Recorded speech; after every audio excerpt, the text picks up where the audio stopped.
Toujours la pointe aux lèvres et l'épée à la main, estropiant leurs bêtises mais tuant ton destin. Et ceux-là que tu blesses par la pointe et l'épée pourraient te mettre à terre ou te faire vidorer. Vous avez l'indigence des gens sans caractère, ceux qui se voient de plomb et croient les autres enfers. Et votre admiration en les voyant monter ne fait de vous rien d'autre qu'un bien pâle escalier. Et vous voyez les autres lentement qui se hissent, rien qu'un effet d'optique du fond de vos abysses. Et finalement la place à laquelle ils s'abonnent, à laquelle tu pourrais aussi être abonné.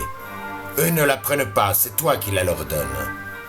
En fait, ils ne montent pas, ce n'est qu'une impression, non. C'est vous qui sombrez. Ça change votre vision. Tu me parles de monter dans de plus hautes sphères. Mais pour monter si haut, telle une montgolfière, vous ne bombez pas le torse comme des hommes fiers, mais videz votre esprit et le remplissez d'air. Voulant monter si haut, sans air, on a l'air. Vous finissez seulement par retomber par terre. Et plutôt que vos sphères, les cercles je préfère, les cercles des poètes et ceux de mes amis. Ils sont bien plus honnêtes s'ils sont moins jolis. Et avec eux meilleure me paraît l'atmosphère. Tu admettras quand même que toi tu exagères, assassinant sans cesse la chance passagère. Et que si tu n'avais ce curieux caractère, tu naviguerais maintenant dans de très hautes sphères. Et que faudrait-il faire ? Comme vous, prendre un patron, lui faire des sourires de dames tarifées et l'honneur endayé rentrer à la maison en se disant « Encore une journée de gagné ». Ou tels ces oiseaux qu'on appelle perroquets, répétez bêtement de vos amis les mots, et croyant vous servir, vous paraissez plus sot, et n'êtes non pas amis, mais de simples laquais.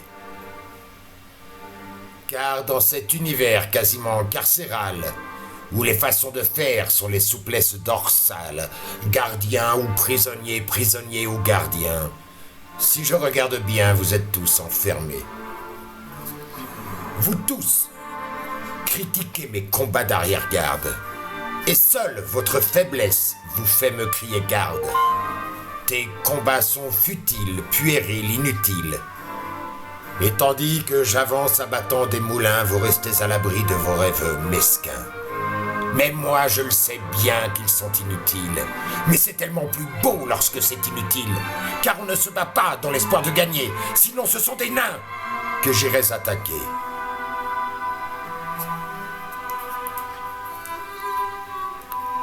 Vous cherchez simplement à plaire dans vos sphères.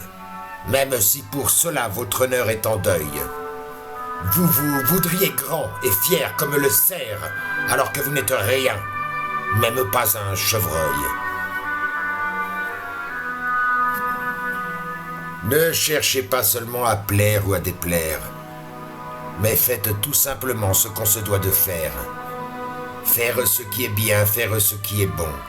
S'y exercer chaque jour comme on exerce un don. Faire fi des racontards, des gazettes qui attirent un lectorat de sots, ne sachant même pas lire, et viennent s'inspirer d'idées qu'ils n'auraient eues, paradant en vainqueurs alors qu'ils sont vaincus. À leur titre de noblesse qu'ils n'ont jamais gagné, mais qu'ils mettent en avant tels des boucliers. Opposez au blason votre moralité, qui est le seul écu dont vous êtes paré.